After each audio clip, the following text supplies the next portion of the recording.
We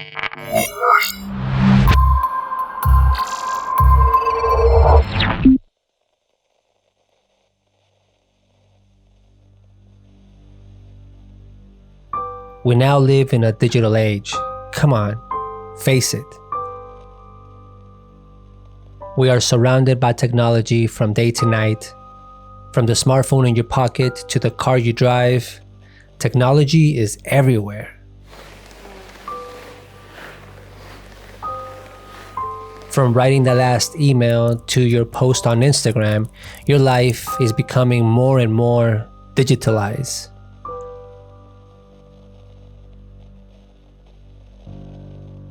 But where do you store all those memories, moments, concerts, photos?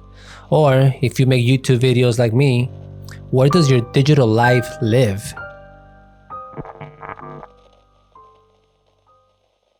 So when it comes to storing and backing up all of your files, these are 3 tips to minimize your digital clutter.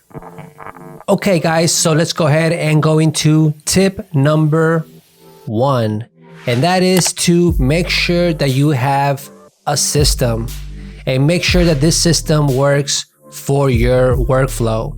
Now there are many different types of systems. People have systems that cost in the thousands of dollars, having these huge hard drives and nest centers. I don't even know what they're called. Now in my particular scenario, since I'm kind of doing this on a budget because I don't have money to buy those really expensive systems, I only have a 2-drive system. So basically all of my project files on one drive, the ones that I'm working on regularly, and then I have one where it's like their final destination, and that is where everything else lives, and that is on a different hard drive that's, I believe, 12 terabytes. You can have multiple systems, you can have a backup from a backup. When it comes to storing your digital life, there are many ways to do it, and of course there is no wrong way. Now I do suggest that, for example, for me, I did make a mistake early on, and I bought some cheap external hard drives, from just like some basic ones that had like half a terabyte. And I mean, those are not the best ones if you are going to be transferring files and stuff like that. You want something that's fast. And also when it comes to external hard drives, you want to make sure that you get an SSD or solid state drive. Now those basically don't have any moving parts inside, so it just makes it a lot easier and it makes your workflow a lot faster.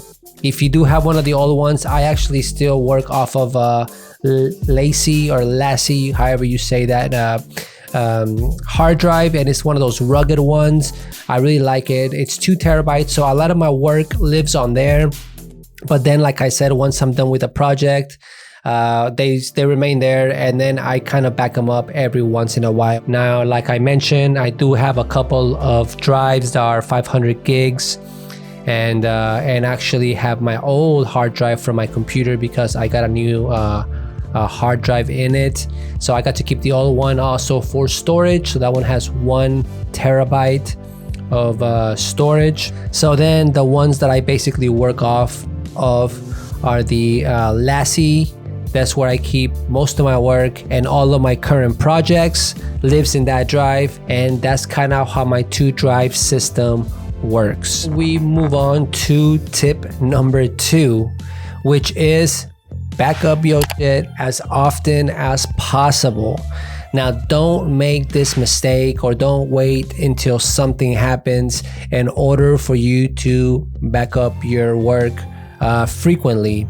Now, I don't want to say that you need to be doing it every single day, but I think it's a good idea to at least try to do this, once a month, maybe, depending on how many projects you are working on. If you are working on a lot of projects, maybe you need to do it once every other week.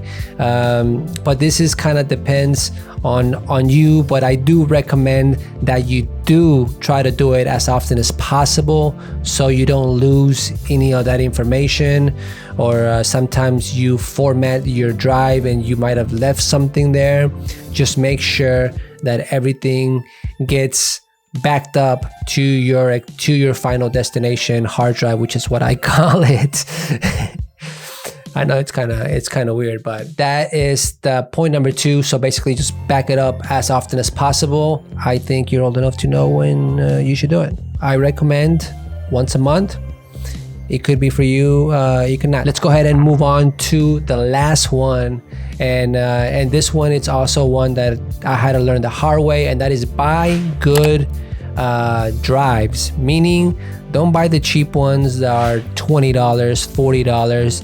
If you're gonna invest on something that's gonna hold and basically store all of your digital memories, I would suggest spending a little bit of money so you can get some good, fast SSD drives. Those are the ones that I recommend. Actually, the one, my little cloud one, it's a Western Digital. Now that one, it's also that Western Digital itself, it's also a really good one. The ones that I recommend for editing, and this is something that I've been wanting to buy, but I haven't been able to have the budget for it, and that is a Samsung 2 or 4 terabyte SSD. Those are really fast. So even if you don't have a spec'd up computer, having one of these solid drives would definitely help. And so yeah, my Western Digital is a 12 terabyte I guess little cloud, because you have to plug it in and it has a power on and off button, but it's still a kind of like an external storage. The one that I have all of my work on, it's my Lassie. That one's a 2 terabyte, and that one holds all of my current projects. So yeah, that is just some tips to help you guys out and try to clean up some of your digital clutter. And this can also apply to a lot of other things, not just photos and videos. I also recommend that you kind of try to do this for emails. Try to clean your email out as much as you can. All right, guys, so that's pretty much this week's video. Thank you so much for coming and sticking around. If you did like this video, please give it a thumbs up. That really helps out a lot. Subscribe if you're not subscribed already. Make sure you karate kick the notification bell. I've been watching Cobra Kai, so you can get notified for future videos. And oh yeah, also follow me on Instagram. I post there pretty much every day, so if you want to be a part of it there, I'll be glad to have you guys. And yeah, that's pretty much it. With that said, thank you again so much for watching, and I will see you guys on the next video. Peace. Tips for your digital life to be stored somewhere before it disappears. So yeah, make sure you subscribe for that. Make sure you kick karate. Make sure you karate kick. Damn it.